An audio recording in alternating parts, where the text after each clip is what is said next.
అస్మద్గురుభ్యో నమః శ్రీమాత్రే నమః. పరమేశ్వరుని దివ్యపాద పద్మాలకు నమస్కారం చేసుకుంటూ వీడియోలోకి వెళ్ళిపోదాం. సంపుటీకరణ శ్లోకాలు నిన్నటి నుంచి నేను వీడియో పెడుతున్నాను. ఒక వీడియో నిన్న పెట్టాను కదా. అయితే చాలామంది అడుగుతున్నారు, అమ్మ మా దగ్గర వెండి పువ్వులు ఉన్నాయి 108, దాంట్లో చెయ్యొచ్చా, లేకపోతే ఎప్పుడు చెయ్యాలి, ఏ రకంగా చేస్తే మంచిది, ఏ సమయంలో చెయ్యాలి అంటూ చాలా సందేహాలు అడుగుతున్నారు. ఆ సందేహాలకి సమాధానమే ఈ వీడియో.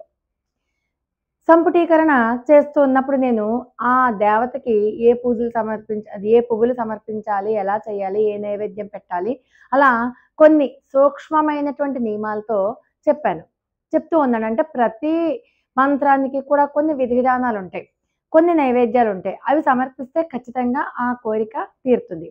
అయితే మరి కోరికలు తీరాలి అంటే ఖచ్చితంగా కర్మలు తీరాల్సిందే. కర్మలు తీరకుండా మనం ఎన్ని పూజలు చేసినా ఎన్ని చేసినా ఫలితం ఉండదు. కానీ లలితా సహస్రనామంలో ఉన్నటువంటి ప్రత్యేకత ఏంటంటే మన కర్మలు తీర్చే బాధ్యత కూడా అమ్మవారే తీసుకుంటారు.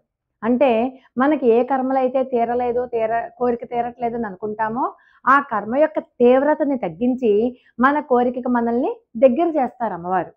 అయితే నిజంగానే ఒకళ్ళు పెట్టారు మెసేజ్, కర్మ తీరకుండా అసలు మనకి పూజ చేయాలనే ఆలోచనే రాదు అని.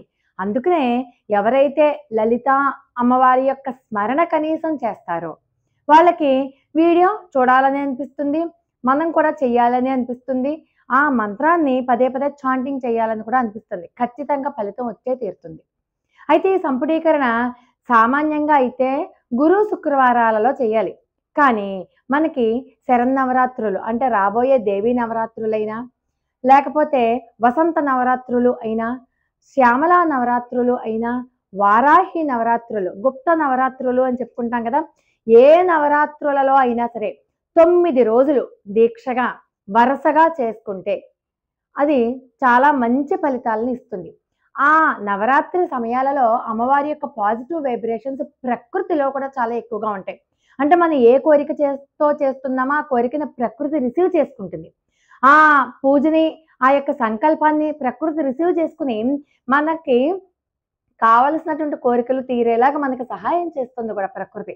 అందుకని ముఖ్యంగా నవరాత్రులలో ఈ 9 రోజులు చేసుకున్నా సరే, అది మీరు బ్రాహ్మీ ముహూర్తంలో చేసినా సరే, సాయంకాలం వేళ ప్రదోష సమయంలో చేసుకున్నా సరే, నేను మీకు చెప్తూ ఉన్నాను ఎర్ర పువ్వులతో చెయ్యండి అని నిన్నటి రోజున. ఒక్కొక్క మంత్రానికి ఒక్కొక్కటి ఉంటుంది. ఒకవేళ మనకి ఆ పువ్వులు కానీ చెప్పుకున్నటువంటి ఆ వస్తువులు కానీ అందుబాటులో లేకపోతే కుంకుమ పూజ చేసుకోవచ్చు నిరభ్యంతరంగా. కుంకుమ, పసుపుతో కాసేపు, కుంకుమతో కాసేపు. మీరు చేయవలసిందల్లా ఏంటంటే ఆ వీడియో ఆన్ చేసుకుని ఆ మంత్రాన్ని చాంటింగ్ చేస్తూ, ఎందుకంటే నేను 108 సార్లు కూడా సంపుటీకరణ చేసి పెడతాను. మీరు కౌంటింగ్ చేసుకోక్కర్లేదు, జపమాల కూడా ఉపయోగించక్కర్లేదు. కేవలం మీ దృష్టి అంతా కూడా మీ సంకల్పం మీద పెట్టి అమ్మవారినే చూసుకుంటూ, అమ్మవారినే ఈ యొక్క నామాన్ని మనసులో చాంటింగ్ చేసుకుంటూ, అది వింటూ మనసులో అంటూ మీరు కనుక కుంకుమ పూజ చేశారు అంటే చాలా త్వరగా సత్ఫలితాలను ఇస్తుంది. కర్మ తొలగిపోతుంది. గ్రహ బాధలు ఏమైనా ఉంటే అవన్నీ కూడా తీరిపోతాయి. మనకి మంచి రోజులు రాబోతున్నాయి. అమ్మవారు నాకు ఈ సంకల్పం ఇచ్చారని నేను అనుకుంటున్నాను, అందుకే చేయడం మొదలుపెట్టాను. ఇది ఎప్పటి నుంచో చేయవలసిన ప్రాజెక్టు. తేలికపాటి నియమాలే. ఒకవేళ నవరాత్రులలో 9 రోజులు చెయ్యాలి అనుకుంటే 9 రోజులు మద్యం జోలికి కానీ, మాంసం జోలికి కానీ వెళ్ళకండి. సాధ్యమైనంత వరకు వాటికి దూరంగా ఉండండి. వెల్లుల్లి కూడా తినకండి.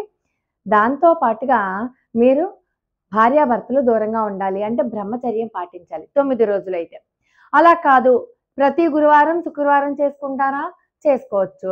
మరి 9 రోజులు దీక్ష పూని వాళ్ళు మధ్యలో ఏమైనా నెలసరి ఆటంకం వస్తే దాన్ని మినహాయించుకున్న తర్వాత నుంచి చెయ్యండి, ఏమీ దోషం లేదు.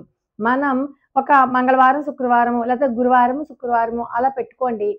బ్రాహ్మీ ముహూర్తంలో చేయడానికి కుదరని వాళ్ళు సాయం సంధ్యా సమయంలో ప్రదోష వేళలో చెయ్యండి. కానీ అమ్మవారి చిత్రపటానికి నేను మొట్టమొదటి వీడియోలో చెప్పినట్టుగా చక్కగా అమ్మవారి చిత్రపటానికి పూలమాలతో అలంకరించుకుని గంధము, పసుపు, బొట్టు పెట్టి అప్పుడు మీరు ప్రారంభం చేసుకోండి.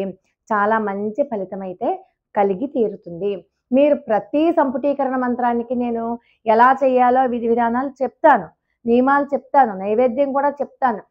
అది కనుక కుదరని వాళ్ళు ఇప్పుడు ఈ వీడియోలో చెప్పిన విధి విధానాలు, నియమాలు, నైవేద్యం అవి ఫాలో అవ్వండి.